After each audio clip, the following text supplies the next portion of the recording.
오늘부터는 누가복음을 시작합니다. 누가복음.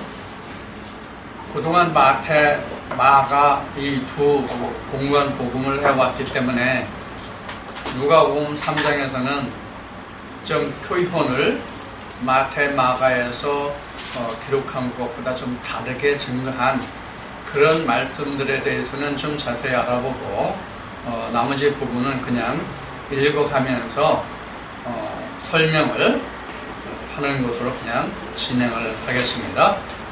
그 대신 이제 요한복음에 들어가면 자세히 하겠습니다. 요한복음에 들어가서는 요한복음에 들어가서는 우리가 나눠볼 깊은 말씀들이 상당히 많이 있습니다. 그러나 이제 공간복음에서는 지금 말씀드린 것이 앞에 마태, 마가 복음에서 우리가 알아본 말씀들이 같이 겹치는 말씀들이 많으므로 그냥 쉽게 진행하도록 그렇게 하겠습니다. 자, 누가복음 1장 1절부터 시작합니다. 우리 중에 이루어진 사실에 대하여 처음부터 말씀의 목격자 되고 일꾼된 자들의 전하여 준 그대로 내력을 조술하려고 붓을 든 사람이 많은지라 그 모든 일을 근원부터 자세히 미루어 살핀 나도 데오빌로 각하에게 차례대로 써 보내는 것이 좋을 줄 알았노니 이는 각하로 그 배운 바의 확신함을 알게 하려 함이로라. 지금 누가가 데오빌로에게 지금 보내는 편지의 지금 서문이죠. 우리는 여기 3절에 보면은 데오빌로 각하 이렇게 데오빌로까지만 나왔는데 헬라어상에는 데오필로스입니다. 데오필로스는 데오스와 필로스의 합쳐진 말입니다. 그러니까 하나님과 그리고 친구. 그래서 하나님이 함께하는 자, 하나님이 사랑하는 자, 그런 뜻이 바로 데오빌로입니다. 이 필로스라는 얘기는 친구.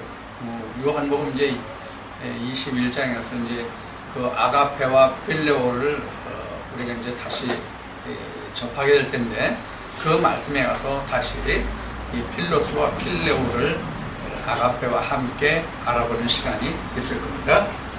자, 그 다음에 5절부터 유대 왕 헤롯 때에 아비야 반열의 제사장 하나가 있으니 이름은 사라요. 그 아내는 아론의 자손이니 이름은 엘리사벳이라. 이 두 사람이 하나님 앞에 의인이니 주의 모든 계명과 규례대로 흠이 없이 행하더라. 엘리사벳이 수태를 못하므로 저희가 무죄하고 두 사람의 나이 많더라. 이 성경은 대체로 나이 많은데도 잉태하지 못한 여자들이 등장을 하죠. 우리가 그런 사람들 중에 아는 사람이 누가 있어요?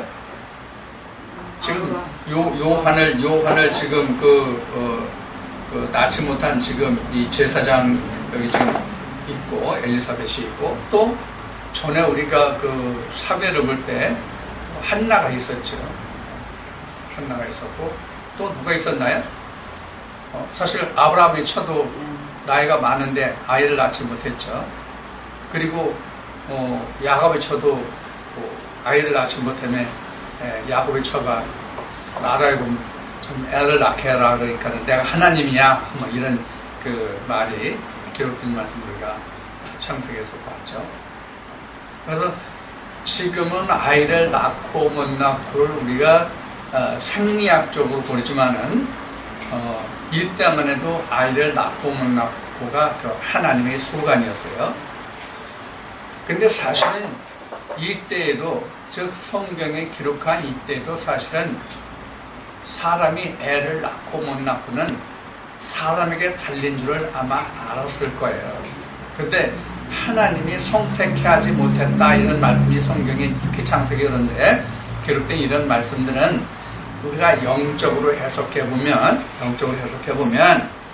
하나님의 아들은 하나님이 낳게 해주시는 것이 사람으로는 못나잖아요.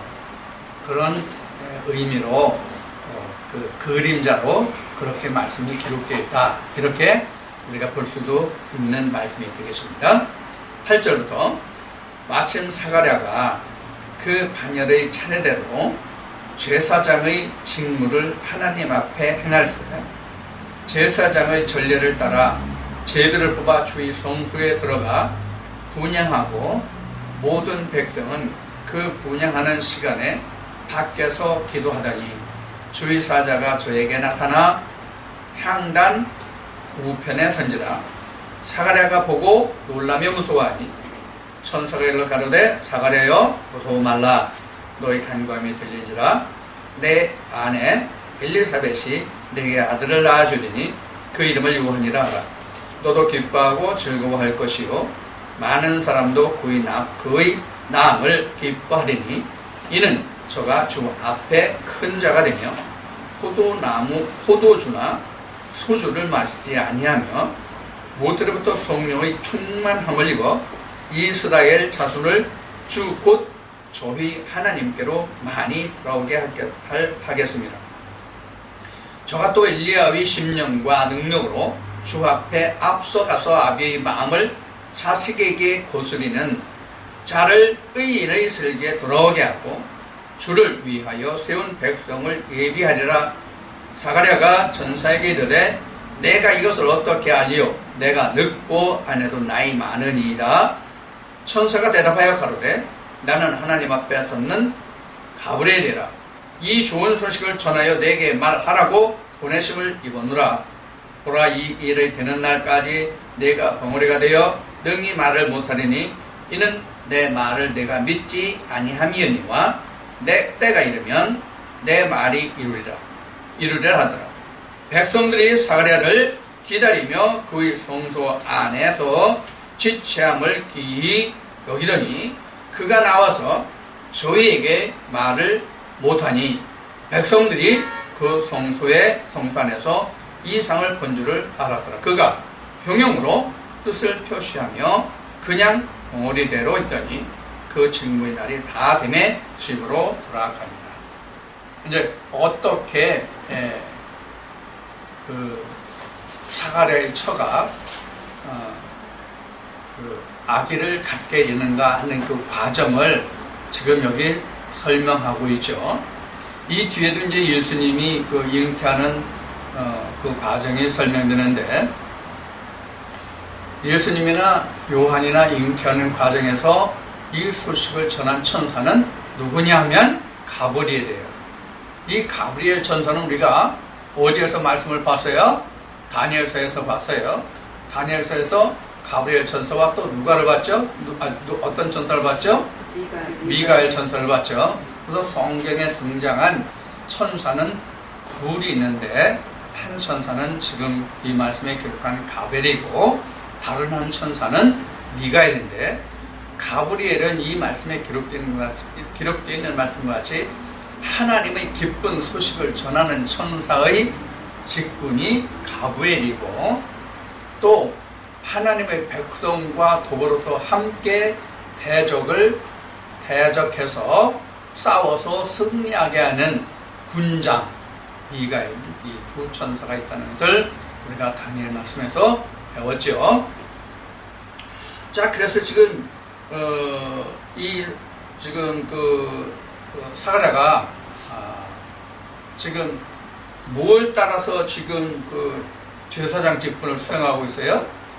제사장의 그 반열의 차례를 따라서. 그러니까 그 매년 한 번씩 제사장들이 제비 뽑아서 대제사장 직분을 수행했잖아요. 그러니까 막 이때의 사가랴가 그 대제사장의 직분을 수행하는 그런 기간이었던 것 같아요. 그래서 통상 하나님 앞에, 즉 법궤 앞에 들어가는 일은 대제사장들이 1년에 1차뿐이 못 들어가잖아요. 1년에 1차뿐이. 항상 법궤 앞에 들어가는 게 아니고요. 자, 그렇기 때문에 이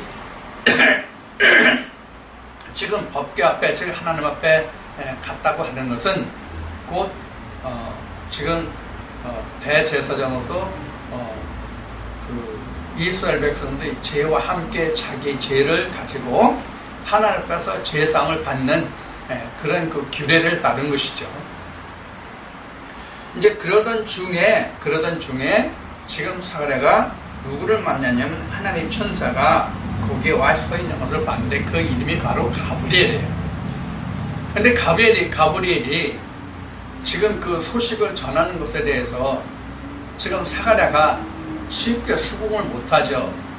받아들이질 못하죠. 그 결과로 해서 일어나는 징조가 뭐냐면 사가랴가 벙어리가 됨이에요.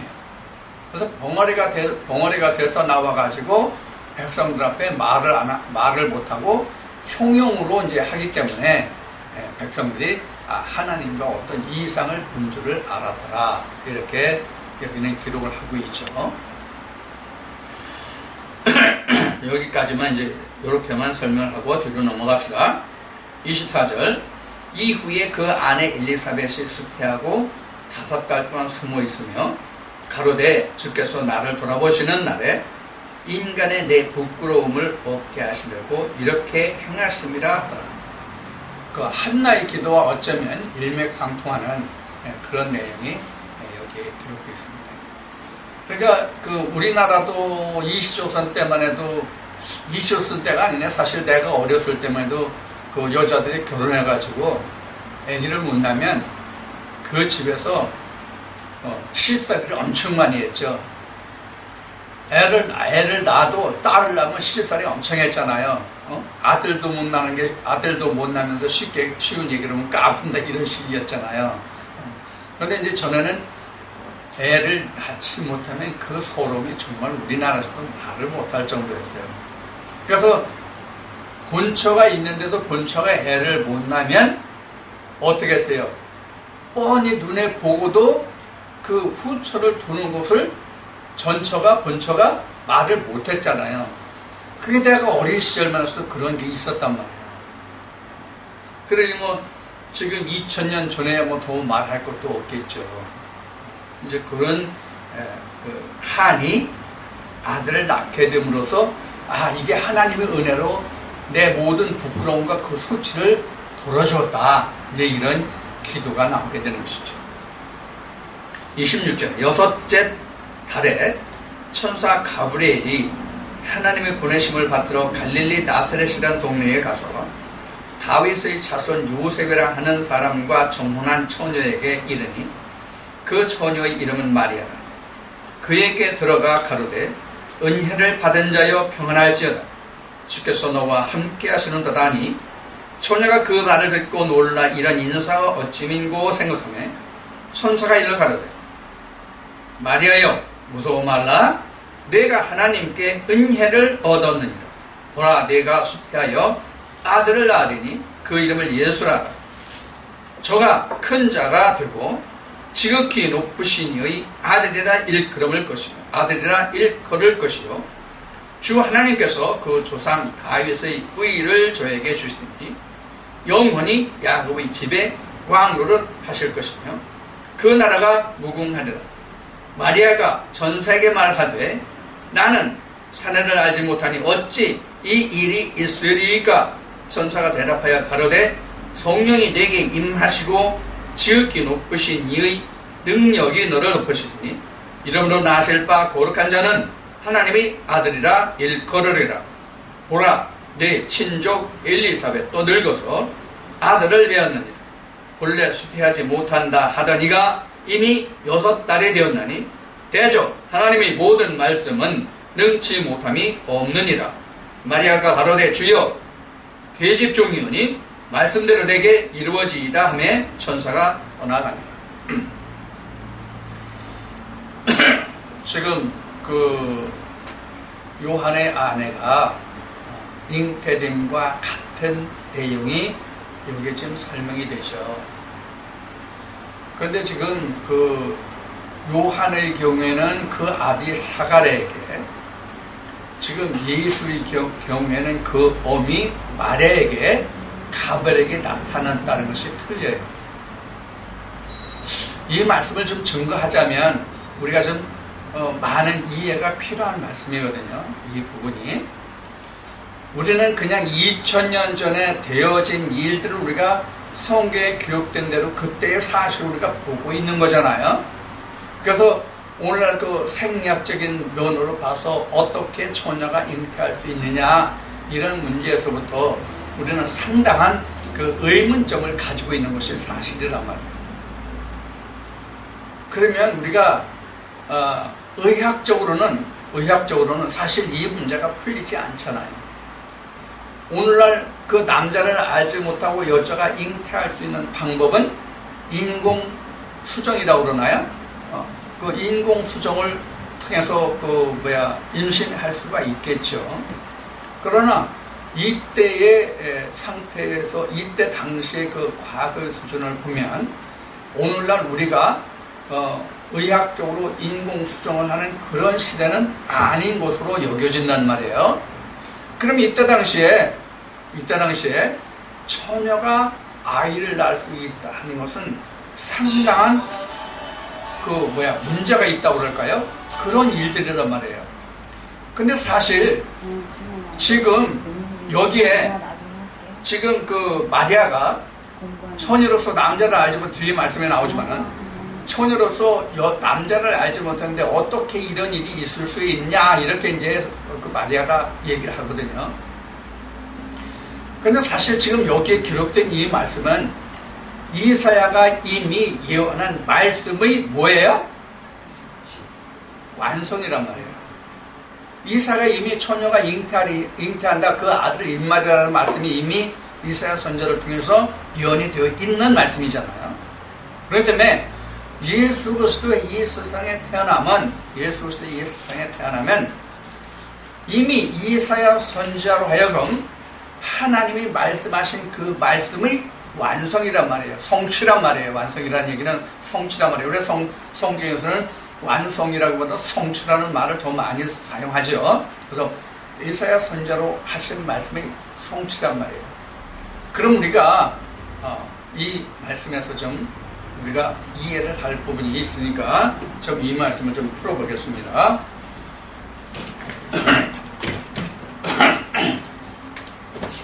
지금 요한과 예수의 남이잖아요. 이 말씀의 시작이. 근데 요한에게는 그 아비 사가랴에게 천사 가브엘의 음성이 들린단 말이에요. 근데 예수의 경우에는 마리아에게 그 어미지, 어미가 먼저 들어가야 되겠네. 여기 아비라 했으니까 어미 그 마리아에게 똑같은 가브엘의 음성이 들린단 말이에요. 여기서 가브엘이라고 하는 것은 오늘날 우리로 얘기하면 성령이 교회들에게 하시는 음성, 이렇게 생각하시면 돼요. 성령이 교회들에게 하시는 음성, 성령이 교회들에게 하시는 음성이 아비와 그 어미에게 들렸단 말이에요. 아비와 그 어미에게 들렸어요.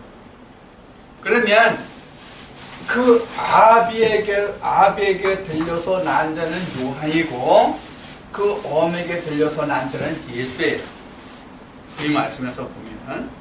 그러면 여기서 지금 요한을 낳은 그 아비와 예수를 낳은 그 어미의 차이점이 뭐냐 하는 거예요.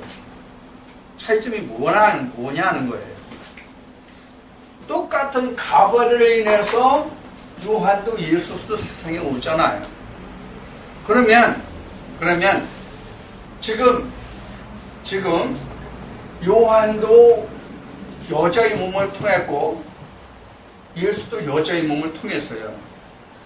근데 요한에게 요한의 잉태에서 가벨이 전한 말은 그 아내, 사가랴의 아내에게 잉태한다고 했고, 여기는 마리아에게 바로 와서 마리아 네가 잉태한다고 했고, 성령으로 잉태한 거죠. 여기는 요한은 성령이라는 언급이 없어요.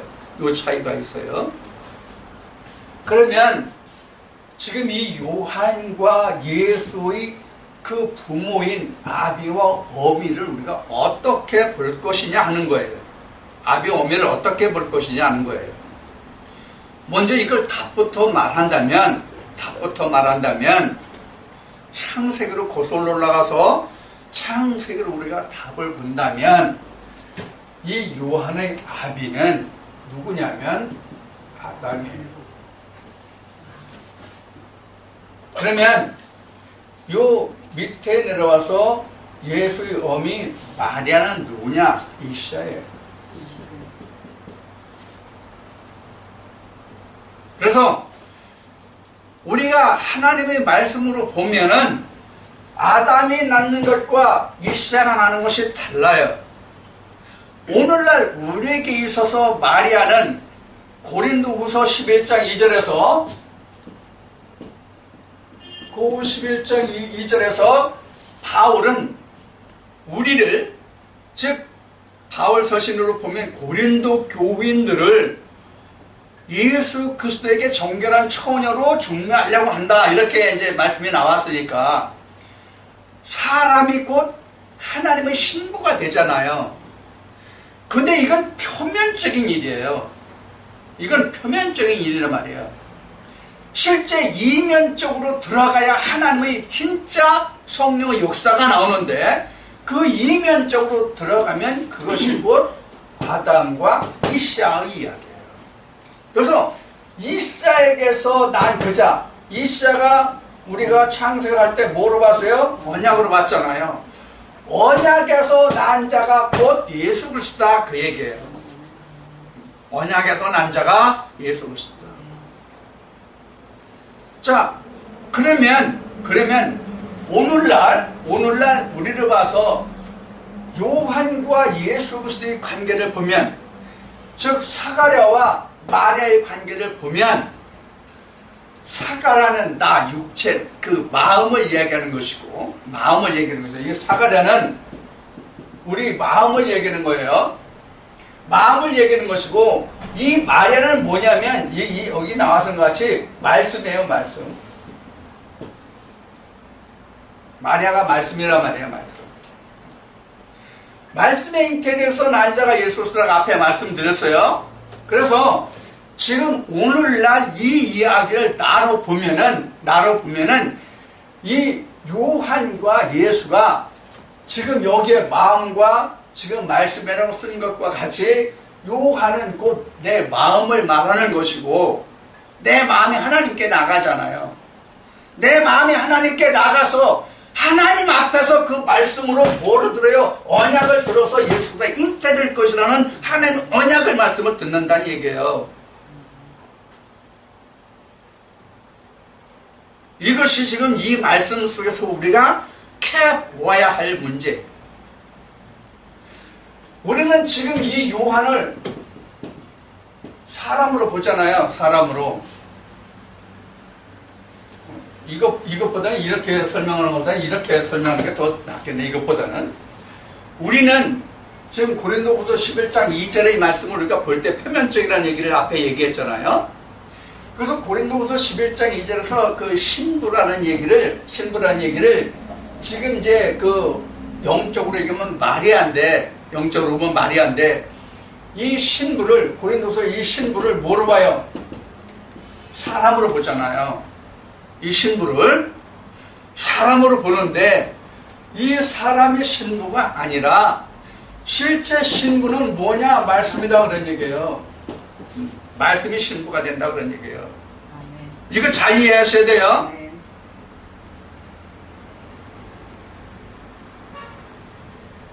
이 말씀을요, 지금 여기까지만 지금 말씀을 드리니까 그런데, 이 말씀으로 진짜 풀어가면은 상당한 말씀이 다시 전개가 돼요. 이 말씀은 아직 때가 아니기 때문에 여기까지는 말씀을 안 드리겠습니다. 거기까지는 말씀을 안 드리고 여기까지만 말씀을 드릴게요. 그래서 우리가 지금 성경에서 말하는 요한과 예수 그리스도의 관계는 내 마음속에 있는 마음과 영과의 관계다 그런 얘기예요. 이걸 후에 바울 서신으로 가면 이 요한은 겉사람이에요. 겉사람이에요. 그 다음에 여기는 속사람이에요.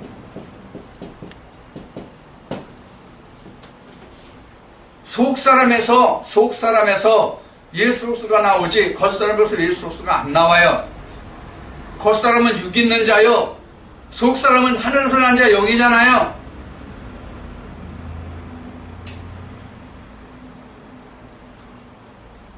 우리가 똑같은 말씀을 보지만 그 말씀 속에 하나님이 무엇을 감추어 놓았는가를 우리는 캐내야 그것이 보아란 말이에요. 지난주 저희 교회에서 주일 예배의 말씀이 그 거듭남이었는데, 거듭남이라고 하는 것은 단적으로 표현하면 성경을 어디를 펴놓든지 간에 그 말씀 속에서 지금 우리가 나눈 이 말씀과 같이 예수 그리스도를 어떻게 해서 우리가 낫게 하느냐, 어떻게 예수 그리스도를 내 안에서 낫게 하느냐, 이 문제를 찾아가는 것이거든요. 즉 예수 그리스도를 발견하는 것이란 말이에요, 성경을 통해서. 그러면 신앙생활을 수십 년 해도 왜 성경에서 예수 그리스도를 찾지 못하고 날마다 똑같은 말을 들어오냐고. 초등학생이나 어른이나 똑같이.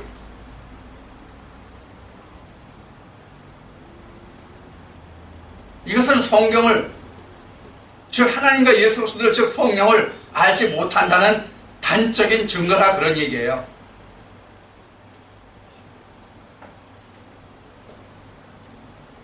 인터넷에 이런 글이 올라왔어요.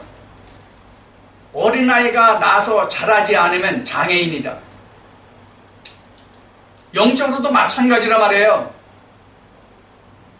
10년, 20년, 30년 됐는데 맨날 똑같은 말을 듣고 있으니 그게 뭐예요? 그게 장애인이지. 자라가야죠. 믿음 안에서도. 그래서 예수님도 말씀하시잖아요. 젖 먹이는 자와 아이 뵌 자는 화가 있다. 무슨 말씀인지를 알아야 그 말씀이 풀어지고, 아이고 이거 큰일 났구나, 이런 그 위기의식을 느끼지. 무엇인지 모르니까 날마다 그냥 그저 그 타령으로 그냥 지나가는단 말이에요. 신앙생활이.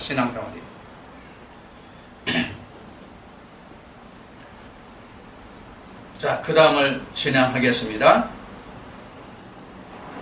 몇 절까지 봤어요? 38절까지 봤죠? 39절까지 보겠습니다. 39절부터 보겠습니다. 이때에 마리아가 일어나 빨리 산중에 가서 유대 한 동리에 이르러 사가랴의 집에 들어가 엘리사벳에게 문안하니, 엘리사벳이 마리아의 문안함을 들으매 아이가 복중에서 뛰노는지라. 엘리사벳이 성령의 충만을 입어 큰 소리로 불러 가로되, 여자 중에 내가 복이 있으며 내 복중의 아이도 복이 있도다. 내 주의 모친이 내게 나오니 이 어찌된 일인고, 보라, 내 문안하는 소리가 내 귀에 들릴 때에 아이가 내 복중에서 기쁨으로 뛰놀았도다.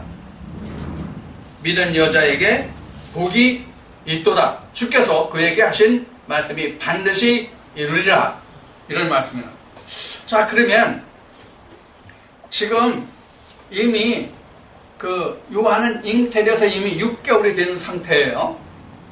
그리고 지금 그 예수는 이제 막 이제 성령으로 잉태된 때예요. 근데 천사의 그 음성을 듣고, 천사의 소식을 듣고, 가브리엘 천사의 소리를 듣고, 지금 예수의 모친 마리아가 누구한테 가요? 자기 친족인 지금 요한의 어미 이름이 지금 누구였죠? 여기? 엘리사벳에게 지금 갔어요. 그러니까 누가 누구를 알아봐요? 요한이 예수를 알아보는. 복중에 있는 요한이 예수를 알아보고 이거 좋아하는 거야. 뱃속에서 뛰노는 거야, 이게. 그래서 엘리사벳이 자기 신앙 고백을 하잖아요. 마리아에 대하여, 예수 그리스도에 대하여 신앙 고백을 하잖아요. 지금 여기에서. 그래서 지금 앞에 무슨 말씀을 드렸냐면 이 말씀을 드렸단 말이에요. 내 마음속에서 예수 그리스도의 잉태됨을 보고 누가 내 마음속에서 그를 찬양하는 말이 우리 속에 있어야 된단 말이에요. 아멘. 이게 2000년 전에 있었던 일로 생각하면 우리는 역사책을 보는 거에 불과하단 말이에요. 내 속에서 이런 역사가 있어야죠.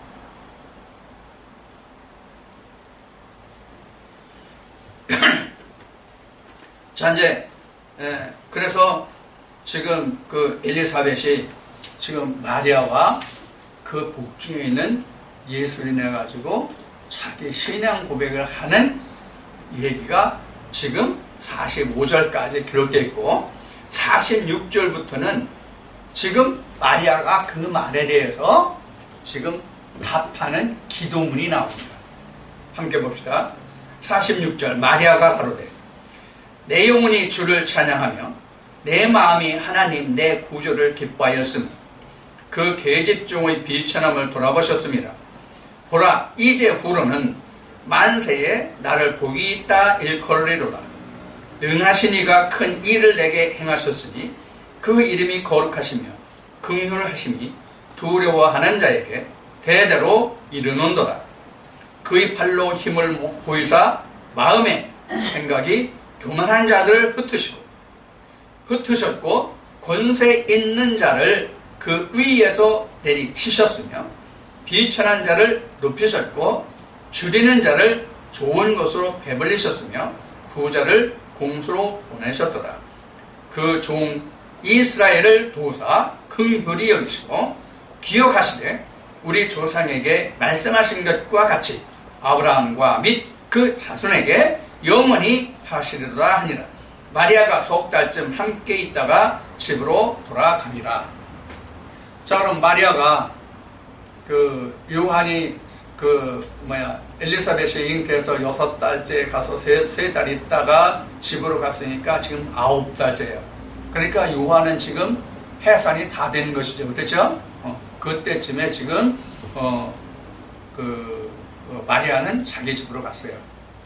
자, 그런데 우리가 앞에서 한 가지 주목해 볼 것은 뭐냐면 지금 그 사가랴의 저 엘리사벳은 나이 많아 늙었잖아요. 그리고 지금 그 사가랴도 늙었잖아요. 말씀에 기록된 대로.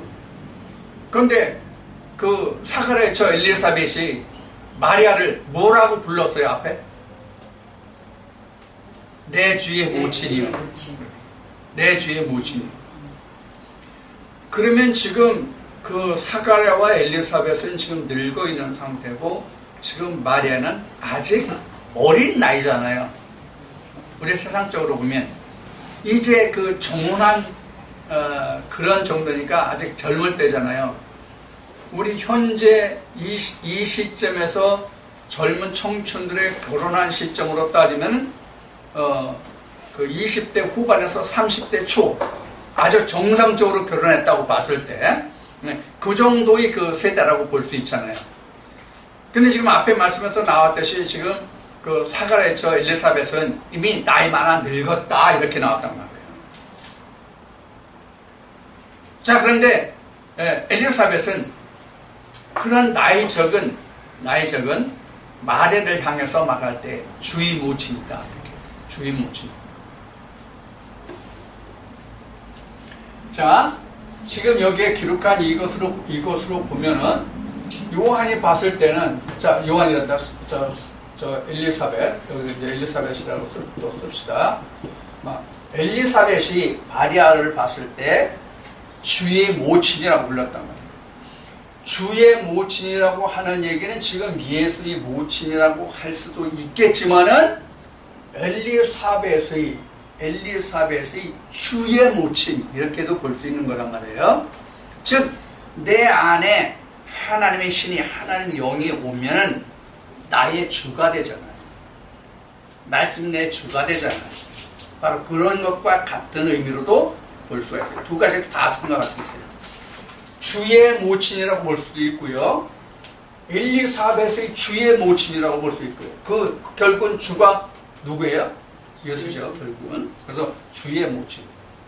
이렇게 지금 여기서 설명을 하고 있어요. 자, 이와 같이 지금 그 엘리사벳의 그 신앙, 일종의 신앙 고백에 대해서 지금 마리아가 지금 하늘에 감사하는 기도를 지금 여기에 올리는 말로 56절까지 이어져 있어요. 그래서 이제 석 달쯤 후에 이제 집으로 가고 57절부터는 엘리사벳의 해산할 기한이 차서 아들을 낳으니 이웃과 친족이 주께서 저를 크게 긍휼히 여기심을 듣고 함께 즐거워하더라. 8일이 되매 아이를 할례하러 와서 그 부친의 이름을 따라 사가랴라 하고자 하더니 그 모친이 대답하여 가로되 아니라 요한이라 할 것이라 하고 하매 저희가 가로되 내 친족 중에 이 이름으로 이름한 이가 없다 하고 그 부친께 형용하여 무엇으로 이름하려고 하는가 물으니 저가 소판을 달라 하여 그 이름을 요한이라 쓰매 다 기히 여긴다. 이에 그 입이 곧 열리고 혀가 흘리며 말을 하여 하나님을 찬송하니 그 근처에 사는 자가 다 두려워하고 이 모든 말이 온 유대 산중에 두려워 퍼지매 듣는 사람이 다 이 말을 마음에 두며 가로되 이 아이가 장차 어찌 될꼬 하니 이는 주의 손이 저와 함께 하심이라. 자, 지금 요한의 이름을 짓는 것이죠. 그런데 우리가 여기서 특이한 일은 뭐가 특이하냐면 요한이든지 예수든지 이미 복중에 있을 때 그 이름이 지어졌다는 거예요. 지어졌다는 거예요. 자, 그럼 우리가 한 단계 더 나갑시다. 이 말씀에서 한 단계 더 나가자고요. 한 단계 더 나가자고요. 지금 사가랴나 지금 엘리사벳이 지금 그 아이를 잉태했는데 이미 천사 가브리엘이 그 이름을 요한이라고 하라 이미 이름을 줬잖아요. 요한이라고 하라 이름을 줬잖아요. 그리고 예수도 예수의 잉태도 천사가 마리아에게 그 이름을 예수라라 이렇게 해서 이미 복중에 있을 때부터 즉 잉태하기 전부터 이름이 있었다 이렇게 볼 수 있는 거죠. 따지고 보면 복중에 있기 전부터 이름이 있었다 이렇게 볼 수 있어요. 그러면 이 복중에 있기 전부터 이름이 있는 게 도대체가 뭡니까? 우리 요즘에 그 젊은 아이들 임신하게 되면 애들에게 그 복중에 이름을 붙여주더라고요. 뭐 여러 가지 많은 이름들을 붙여주는데 좋은 이름도 있는가 하면 대체적으로 이름이 좀 별로 그렇죠. 애들 태명이라고 붙여주는 이름이요. 그래서 그 어떤 진짜 이름보다는 그 애가 건강하게 태어나기를 바라는 마음으로 태명을 지어주는 경우가 많잖아요.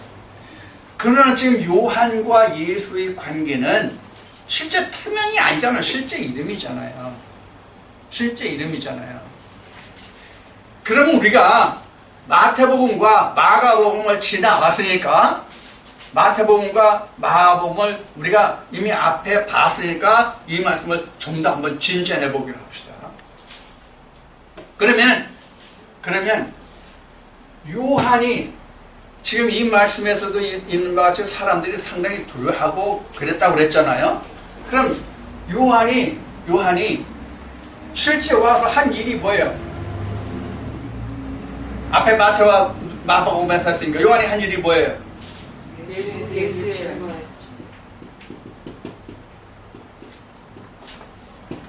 예수의 길을 평탄케 함이죠. 예수의 길을 평탄케 하면 자, 예수는 와서 그럼 뭐 했어요? 예수님 와서 뭐 했어요? 하나님을 구원을 줬죠. 그렇죠? 영생을 줬죠.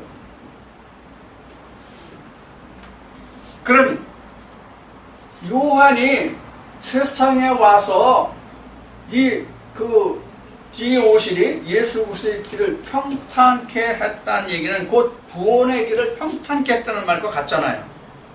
구원의 길을 평탄케 했다는 뜻과 같단 말이에요. 내 뒤에 오시는 이 길을 평탄케 하라 이렇게 했습니까? 그러면 예수의 길을 평탄케 한 요한의 일은 곧 뭐였어요? 뭐였어요? 오늘날 우리로 말하면 요한이 한 일이 뭐예요? 임무가?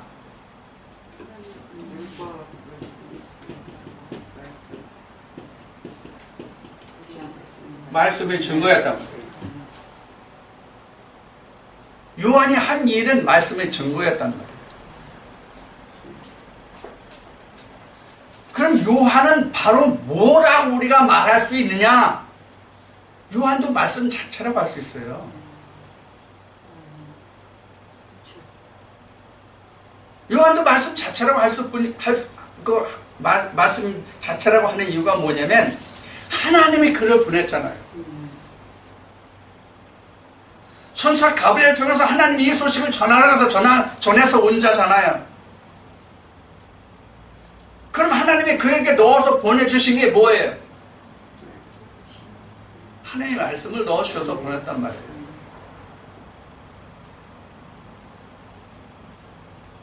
그래서 요한도 따지고 보면 말씀의 실체예요. 요한도 오늘날로 말하면 요한은 목회자에 해당하는데 목회자도 말씀의 대리자, 말씀을 가진 자란 말이에요. 그 자가 목회자란 말이에요. 이게 요한이잖아요. 그러고 보면 지금 성경에서는 요한을 우리와 똑같은 이 육신을 가진 요한을 말하고 있지만 이것을 우리가 영적으로 오늘날 우리에게 대입해 보면은 곧 우리 마음, 말씀을 우리 마음에서 받아서 우리 마음에서 하나님의 말씀을 역사하잖아요. 그러면 말씀을 받아 가진 그 어떤 자의 마음이 곧 요한이라 그렇게 얘기할 수 있단 말이에요. 육신의 말씀을 받는 게 아니잖아요. 마음에서 받는 거지. 그럼 누구든지 간에 말씀을 받아 가진 자의 그 마음이 곧 요한이 된다 그런 얘기란 말이에요.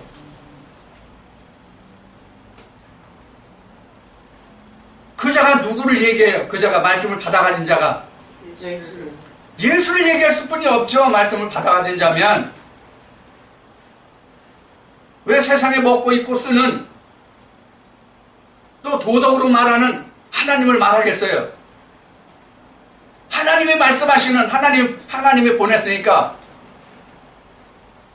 하나님이 말씀하시는 하나님의 소식을 전하는 사람이 아니에요.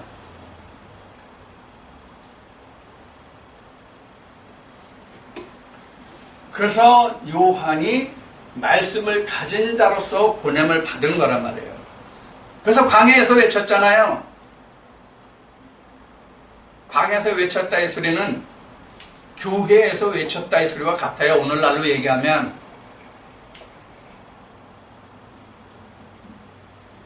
아무도 없는 들판에서 외쳤다 이 소리가 아니에요.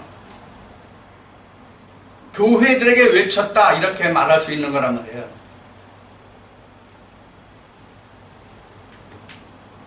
자, 그래서 요한은 곧 말씀을 받아 가진 자가 오늘날은 요한이다 이렇게 된단 말이에요. 그 말씀을 받아 가진 자 속에서 곧 누가 나와요? 예수 그리스도가 나온다 그런 얘기예요. 그래서 하나님의 말씀이 내 마음에 자리 잡고 있기 때문에 마태복음 13장에서 그 우리가 나눈 말씀같이 하나님의 말씀이 우리 마음밭에 뿌려지잖아요. 그럼 그 마음밭에 뿌려진 씨 중에서 뭐가 나와요? 예수가 나오잖아요. 그럼 우리 마음이 마리아가 아니라 내 마음 속에 있는 말씀이 마리아가 해서 그 말씀 속에서 예수 그리스도가 잉태되고 출생된다 그런 얘기예요.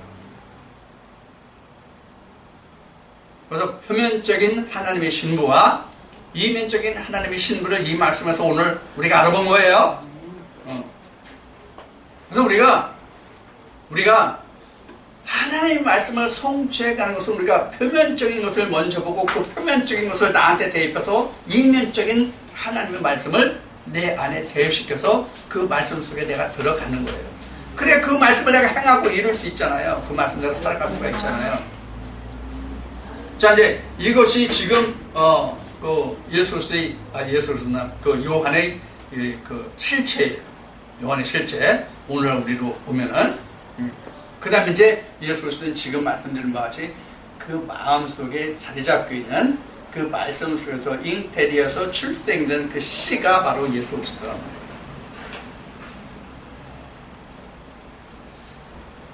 자, 그래 여기서 저 한 가지만 더 본다면 어디를 보냐면 65절 보겠습니다. 65절.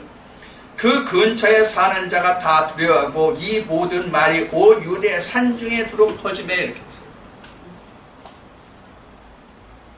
지금 누가 보면 1장을 보고 있는데 앞에 산으로 내달은 자가 하나 있어요. 누가 산으로 내달았습니까? 누가 앞에 산으로 내달았어요? 마리아가 엘리사벳이 잉태했다는 소리를 듣고 마리아가 엘리사벳에게 쫓아갈 때 산으로 갔다고 되어 있어요. 산중에 가서. 그리고 이 말씀에서도 보면은 65절 말씀에서는 산중에 두루 퍼졌다 이렇게 되어 있어요. 왜 마리아가 산으로 갔고 왜 산중에 두루 퍼졌을까요? 이 의미가 뭘까요? 이 일들은 세상에 퍼지는 일이 아니라 교회에서 있는 일들이라는 얘기예요. 요한과 예수 그리스도의 잉태되고 출생되면 세상과 무관한 일이잖아요. 교회에서 있는 일이잖아요. 이것은 즉 하나님의 일이라 그런 얘기예요. 그래서 성경에서 산은 대체적으로 바벨의 산도 있지만 악령들도 산에 기록되지만은 대체적으로 산 하면 하나님의 진리 거룩한 성산 시온산 얘기하는 거거든요. 그러니까 하나님의 성읍에 두루 퍼졌더라 이렇게 이 말씀을 보면 된다 그런 얘기예요. 그래서 여기 산이 나온 거예요. 그냥 우리가 일반적으로 얘기하면 온 동네에 퍼졌더라, 온 세상에 퍼졌더라 이렇게 맞잖아요. 그런데 여기는 굳이 다 산으로 표현됐어요.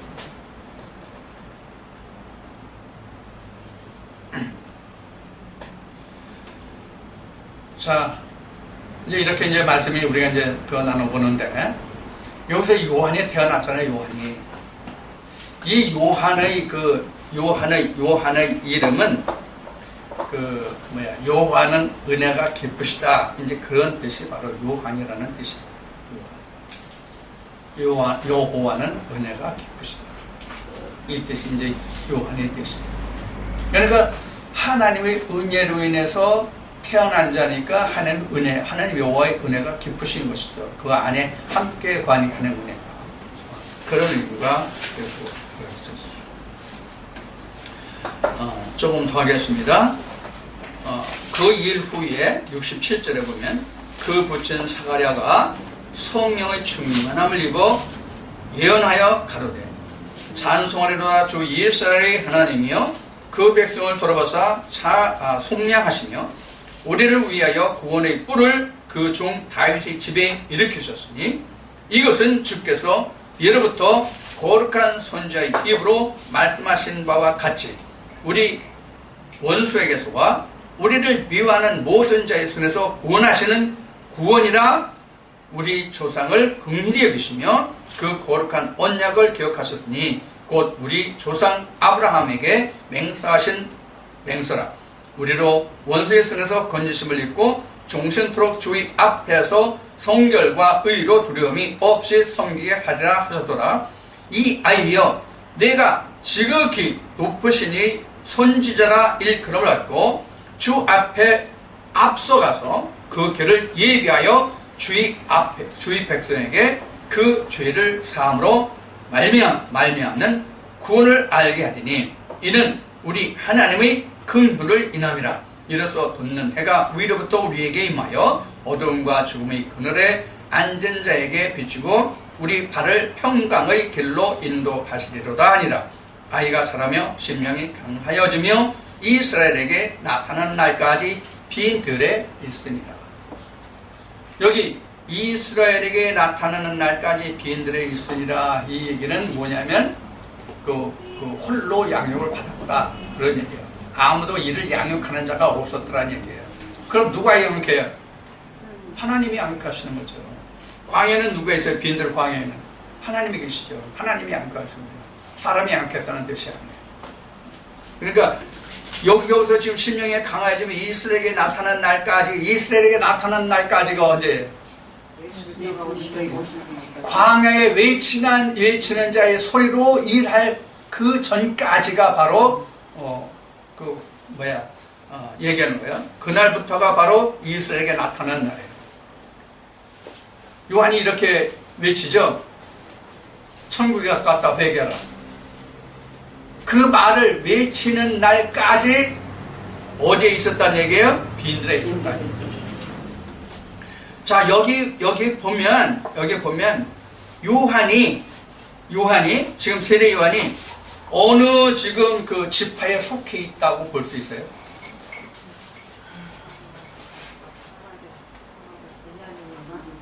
지금 여기 나왔잖아요. 69절에 보면, 69절은 우리를 위하여 구원의 뿔을 그 종 다윗의 집에 일으키셨으니,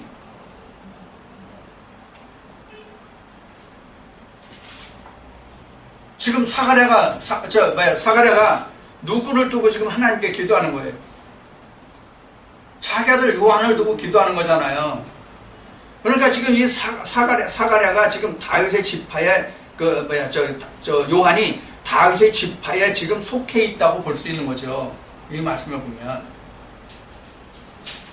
나도 지금 이거 지파는 따져보지 않았어요. 그런데 지금 이 말씀에 사가랴가 고백하기를, 하나님께 지금 기도하고 감사하기를 다윗의 집에 일으키셨다 이렇게 했으니까 지금 이게 뭐예요? 누구예요? 지금 누구를 두고 하는 얘기예요? 지금 자기와 자기 아들 요한을 위해서 지금 하나님께 기도하고 지금 하는 그 찬송이잖아요.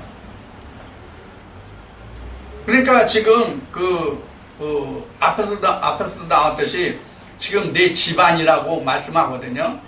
마리아에게 말씀하실 때 이 엘리사벳을 내 집안 이렇게 말씀하시는 거예요. 그러니까 이게 다윗의 지파란 말이에요. 자, 여기에 의미가 있어요. 어떤 의미가 있느냐? 모든 하나님의 말씀의 집행자는 다윗 지파에 있다. 이것은 창세기 49장에 야곱이 그 12 아들들을 축복할 때 이미 유다 지파를 축복하신 말씀이 있거든요. 그 말씀에서 유래했다고 볼 수가 있습니다. 자, 요 정도까지만 하고 잠시 쉬었다가 쉬고 다음 2장을 시작하겠습니다. 감사합니다. 잠시 쉽시다.